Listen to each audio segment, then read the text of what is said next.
Hi everyone, this is Bhumika. Welcome to my channel. In this video, I'll share the strategy for SSC CHSL. मैंने 2 दिन पहले video डाली थी, इसमें मैंने बताया था कि मैं एक वीडियो डालूंगी जिसमें मैं अपनी पूरी स्ट्रेटजी शेयर करूंगी और आप लोग भी इसको फॉलो कर सकते हैं ताकि आपका भी स्कोर अच्छा आए। तो एसएससी सीएचएसएल के बारे में थोड़ी सी बात कर लेते हैं। देखिए, ये जो एग्ज़ाम है ना, वो सीजीएल से भी मुझे तो मुश्किल लगता है। मुश्किल क्यों है? क्योंकि इसमें कंपटीशन बहुत ज़्यादा होता है। इसमें वो वाले स्टूडेंट्स भी होते हैं जो होल हार्टेडली केवल सीएचएसएल की तैयारी कर रहे हैं, और इसमें वो वाले भी स्टूडेंट होते हैं जो सीजीएल की तैयारी कर रहे हैं, बट वो एमटीएस, सीपीओ, सीएचएसएल सब कुछ देते हैं जस्ट एक जॉब पाने के लिए। तो इसलिए इसमें कंपटीशन बहुत बढ़ जाता है और इसमें ज़्यादा कंपटीशन होता है और सीट्स कम होती हैं। तो इसलिए आप लोगों को ये एग्ज़ाम की तैयारी सीजीएल से भी ज़्यादा अच्छे से करनी पड़ेगी अगर इसको क्रैक करना है तो। और सबसे पहली बात है इसका टीयर 1। तो टीयर 1 में ना लीड लेनी बहुत ज़रूरी होती है, और वो किसी भी एग्ज़ाम के लिए आपको ज़रूरी होती है, चाहे आप वो सीजीएल दें, सीएचएसएल दें।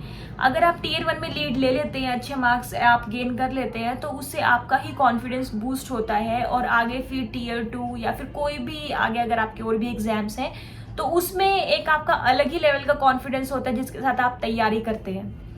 तो सबसे पहले तो है कि इसकी तैयारी कैसे करनी है। तो ये वीडियो बेसिकली उन लोगों के लिए होगी जिन्होंने अब तक अपनी तैयारी शुरू ही नहीं की है, जिनको पता ही नहीं है कि क्या करना है, क्या नहीं करना है, कैसे तैयारी करें, कैसे सब कुछ करें।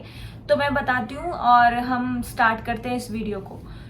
सबसे पहली बात है कि इसको अप्रोच कैसे करें, इसकी तैयारी को। तो मैंने जो 2 दिन पहले वीडियो डाली थी उसमें मैंने ये बुक दिखाई थी आप लोगों को, और मैंने बोला था कि आपको इस बुक की एनालिसिस करनी है अच्छे से।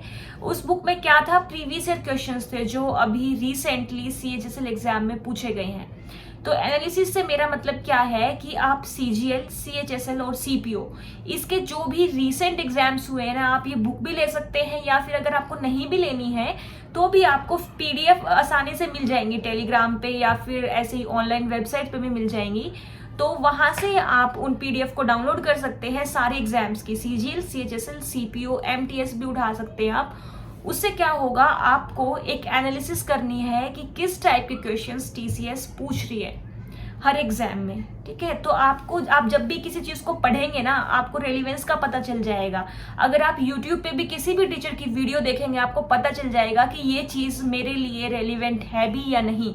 तो आपका टाइम भी बचेगा, एनर्जी बचेगी, और अगर आप पेड कोर्स लेने चलेंगे तो आपके पैसे भी बचेंगे।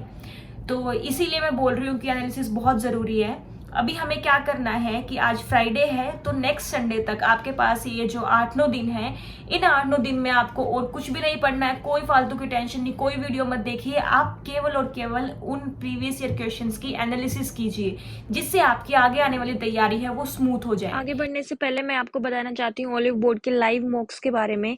तो ये लाइव मॉक्स क्या है कि आपका हर सैटरडे और संडे को एक लाइव मॉक टेस्ट होता है। अगर आप सीजीएल की तैयारी कर रहे हैं तो आप ये लाइव मॉक दे सकते हैं। ये एकदम टीसीएस का जो नया पैटर्न है उस पे ही बेस्ड है, और आपको इसके डिटेल्ड सॉल्यूशन संडे रात को 8 बजे अवेलेबल हो जाएंगे। तो मैं ये रिकमेंड करूंगी कि आप संडे को ही लाइव मॉक दें, क्योंकि क्या होता है कि जब आप लाइव मॉक देंगे तो आपको एक रिटेन रहेगा मेमोरी में कि आपने किस क्वेश्चन को क्यों स्किप किया था और किस क्वेश्चन में आपने कितना टाइम लिया था और आप किस मेथड से कर रहे थे कि वो क्वेश्चन हो नहीं रहा था। और जैसे ही आप लाइव मॉक दे के हटेंगे तो आप कुछ घंटे बाद ही आपको उसकी एनालिसिस मिल जाएगी, और इसमें आपको एकदम आपकी एग्जैक्ट रैंक जो है ऑल इंडिया रैंक वो पता चलेगी, और हर सब्जेक्ट में जो भी आपके वीक एरियाज हैं, स्ट्रॉन्ग एरियाज हैं, सब कुछ इसमें आपको पता चलेगा। So I highly recommend these tests, so you can go and register yourself. इसमें फ्री रजिस्ट्रेशन है, फ्री होते हैं ये लाइव मॉक एकदम। तो आप ये दीजिए और आपका जो भी स्कोर आए इस वीडियो के नीचे जरूर शेयर कीजिएगा। थैंक अब यू। हम बात करते हैं सब्जेक्ट वाइज। तो सब्जेक्ट वाइज में सबसे पहले मैं बात करूंगी क्वांट की। क्वांट में देखिए 6 चैप्टर्स हैं। 6 चैप्टर्स में पहला चैप्टर है ट्रिगो, देन आपका एलजेब्रा, ज्योमेट्री, मेंसुरेशन और प्रॉफिट लॉस और डीआई। सबसे पहले आपको इन 6 चैप्टर्स पे कंसंट्रेट करना है पूरा, और एकदम अपनी फुल एनर्जी के साथ इसका कॉन्सेप्ट जानना है, इन सारे चैप्टर्स का। अब कैसे जानेंगे कॉन्सेप्ट? आप किसी भी टीचर के क्लास नोट्स ले सकते हैं। मैं बोलूँगी ऑनलाइन मत ऑर्डर कीजिए, जाके आप शॉप से लेके आइए, 2-3 बुक्स देखिए। आप एनालिसिस तो कर ही लेंगे सारे चैप्टर्स की, उन एनालिसिस करने के बाद आप जब क्लास नोट्स देखेंगे तो आपको रेलिवेंस का पता चल जाएगा।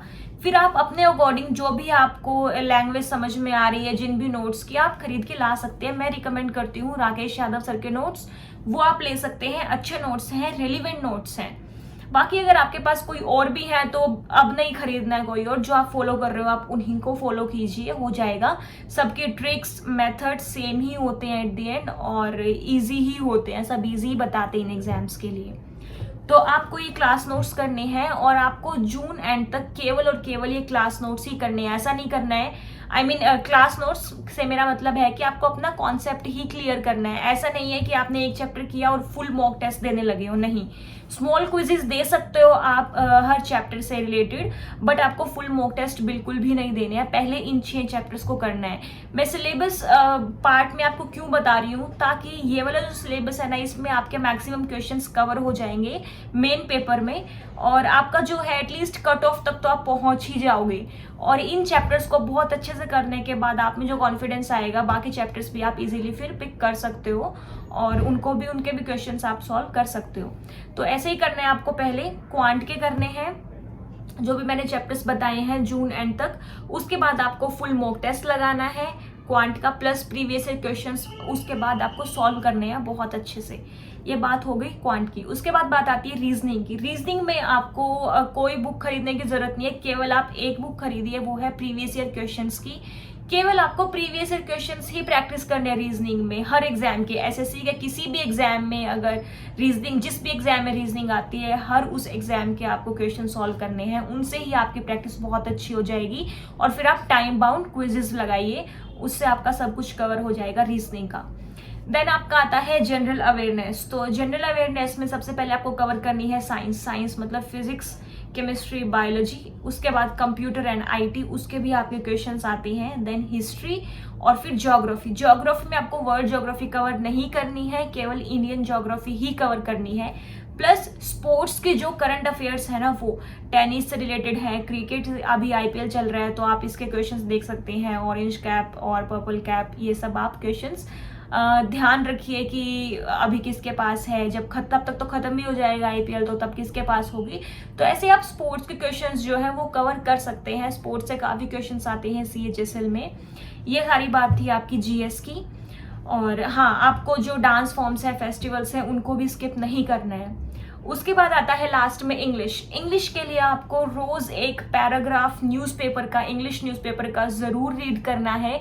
अगर आपके पास टाइम है तो आप पूरा पेज अगर रीड करेंगे तो वो बहुत ही अच्छी बात होगी। उससे क्या होगा कि जो आपका क्लोज टेस्ट है वो बहुत इजीली हो जाएगा। और न्यूज़पेपर रीडिंग से एक पेज अगर आप रीड करेंगे ना, तो उससे आपका क्लोज टेस्ट भी अच्छा होगा, वोकैबुलरी भी अच्छी होगी और ग्रामर भी एट द एंड इम्प्रूव होगी। 2.5-3 महीने में ही आपको फर्क दिख जाएगा आपका इंग्लिश से रिलेटेड। तो क्लोज टेस्ट करने के मतलब प्रैक्टिस की अगर बात करें तो क्लोज टेस्ट और PQRS, इन दोनों की आपको प्रैक्टिस रोज करनी है। रोज के आपको 3-3 4-4 ही लगाने। जैसे मैथ्स की प्रैक्टिस करते हो ना, वैसे यहाँ पे इनकी प्रैक्टिस करनी है, क्लोज टेस्ट और PQRS की।